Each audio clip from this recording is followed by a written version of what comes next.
Masih bersama kami di Apa Kabar Indonesia Siang. Tadi dari LSI ternyata Jokowi Efek ini masih punya dampak cukup besar ya, Mas Jayadi. Nah, kalau tadi juga Bang Habibur Rahman bilang ini apa yang di-endorse Jokowi ternyata juga terlihat ya efeknya gitu loh. Termasuk juga ketua-ketua umum nih kayaknya udah mulai ngantri buat ketemu sama Pak Prabowo. Ini mereka yang mereka sampaikan apa sih, Bang? Ya, jadi kita ini sebetulnya dalam frekuensi yang sama dan semakin sama ya. Intinya sebetulnya di luar hitung-hitungan capres-cawapres ada hal besar juga yang menjadi perhatian kita, yaitu bahwa situasi saat ini cukup bagus, ekonomi kita bagus, survive di kala pandemi, dan tentu legacy yang ada sekarang kita harus dilanjutkan. Bagaimana keberlanjutan itu dijaga. Padahal di sisi lain dalam konteks internasional ada tantangan besar, ada hal-hal besar. Perang Rusia, Ukraina, ketegangan antara China sama US ya, Amerika Serikat, itu bisa berpengaruh ke kita kalau kita sebagai bangsa tidak mengedepankan persatuan dan kesatuan. Oke, Nah, itulah makanya kita saling ketemu ini menyatakan frekuensi, ya kan, supaya kalau toh nanti ada perbedaan ya kita nggak gontok-gontokan dan lain sebagainya. Nah, dalam proses itulah kita tentu nggak lepas juga bicara nanti soal capres dan cawapres. Tapi ini prosesnya sedang berjalan. Jadi baik, mohon maaf kita agak koreksi sedikit, bukan mengantri ketemu Pak Prabowo. Kami juga siap saja misalnya diundang, hadir. Katanya juga mau ketemu PDI juga habis ini. Ya siap-siap, kita siap diundang maupun siap mengundang gitu kan ya. Dengan teman-teman, bagi kami itu semua partai terutama yang di pemerintahan saat ini adalah sahabat. Gitu. Oke, jadi ketua umum yang paling tidak sudah menemui Pak Prabowo, ini mereka juga diutus Jokowi nggak sih, Bang? Atau mereka saya juga pikir, tetap punya visi Pak sendiri Jokowi dengan menyatakan partainya? Saya nggak ikut-ikutan, saya nggak ini, tapi apa yang dilakukan pasti juga satu frekuensi dengan Pak Jokowi, ya kan, dengan semangat yang sama. Kalau dalam posisi seperti ini ya memang begitu, kalau sudah CS, kalau di grup gitu kan sudah bestie, udah circle. Dia melakukan sesuatu tanpa saling memerintah pun sebetulnya bergeraknya karena dari pengalaman pergerakan yang sama begitu ya. Jadi ini ya dilalah hasilnya ya cukup bagus selama ini. Ya. Oke. Mas Jayadi, terlihatkah memang Mas endorsement Jokowi ini ke Pak Prabowo? LSI juga meng-capture ini? Iya, terlihat. Kalau kita lihat berita-berita di media, baik TV maupun media lainnya kan itu terlihat. Yang saya ingat misalnya ketika di ulang tahun salah satu partai ya, secara bergurau Pak Jokowi mengatakan ya mungkin berikutnya giliran Pak Prabowo, kurang lebih begitu ya. Itu kan endorsement yang dalam mungkin dalam bahasa komunikasi low context ya. Jadi jelas banget, tidak high context ya gitu.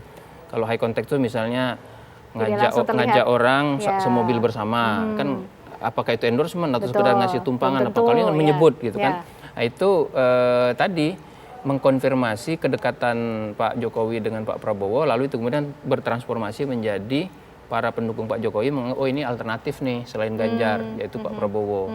Jadi itu. Nah tadi soal banyaknya silaturahmi pertemuan itu, meskipun tadi Bang Habibur mengatakan kira-kira beliau ingin mengatakan setara gitu ya, bahwa Gerindra siap mengundang, siap diundang, kan setara. Tapi kalau kita lihat gestur yang ada beberapa hari belakangan, itu terlihat cukup padat loh pertemuannya. Terlihat bahwa senternya di Pak Prabowo, terlihatnya ya, senternya di Pak Prabowo. Jadi itu seolah-olah memberi kesan, nah saya jadi kayak orang komunikasi nih, memberi kesan bahwa semakin kuat kemungkinan Prabowo untuk nyalon presiden.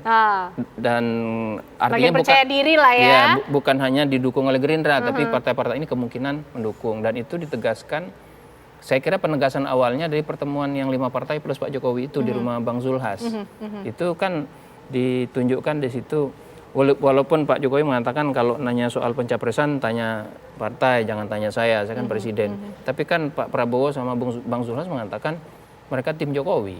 Jadi sebetulnya pimpinannya Pak Jokowi sebetulnya gitu. Nah, saya kira ini secara, kalau saya perhatikan begini, salah satu problem di antara partai-partai kita sekarang, karena kan semuanya harus berkoalisi untuk nyalonin presiden. Yang kedua, calon presiden yang potensial kan cuma 3, yang paling kuat sementara ya. Itu berarti partai-partai ini harus berkompromi tuh. Mungkin capresnya ketemu, tapi cawapresnya nggak ketemu. Jadi penentuan cawapres, mungkin juga dalam beberapa koalisi itu penentuan cawapres bisa menjadi bukannya pemersatu, bisa jadi pemecah kan. Nah, bayangkan kalau 5 partai berkumpul, ya, koalisi besar atau malah lebih, kan masing-masing kepengen cawapres minimal. Kan tidak mudah menemukannya. Apalagi partai posisinya kan ketika berkoalisi setara satu sama lain. Nah, dalam kondisi seperti itu diperlukan apa yang saya sebut dengan deal maker atau deadlock breaker. Jadi pemecah kebuntuan atau yang memastikan terjadi kesepakatan. Nah, biasanya itu orang yang paling dihormati di antara mereka. Ya, kalau dalam konteks ini siapa yang paling dihormati oleh mereka? Ya, Pak Jokowi bisa memainkan peran itu. Di situ saya kira. Saya juga mengajukan nama sebagai cawapresnya siapa juga gitu. Bisa juga, lalu misalnya mereka deadlock nih, deadlock. Misalnya Pak Jokowi bilang misalnya ya si A aja menurut saya gitu, atau memunculkan nama baru disepakati, kan bisa aja. Itu si A-nya mungkin Ganjar nggak Mas Jayadi?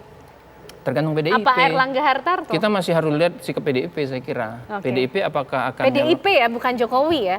Kan Jokowi cukup jelas bersama ini, bersama koalisi besar wacana ya.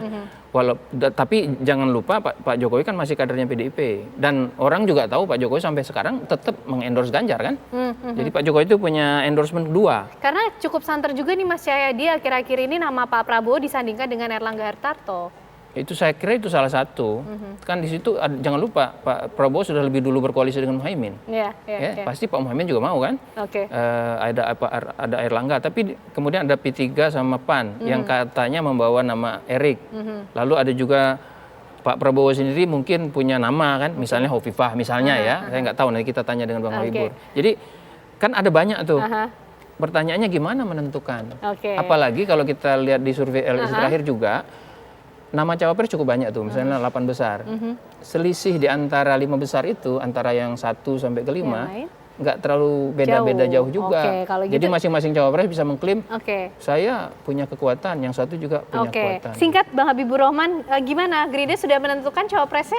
Ya, tentu kami perlu menegaskan bahwa kami juga masih terikat dengan Koalisi Kebangkitan Indonesia Raya, ya, dengan PKB, di mana capres dan cawapres dari kami ini ditentukan oleh Pak Prabowo dan Caimin. Dalam konteks koalisi besar, tentu akan juga didiskusikan lagi nanti dengan para ketum parpol.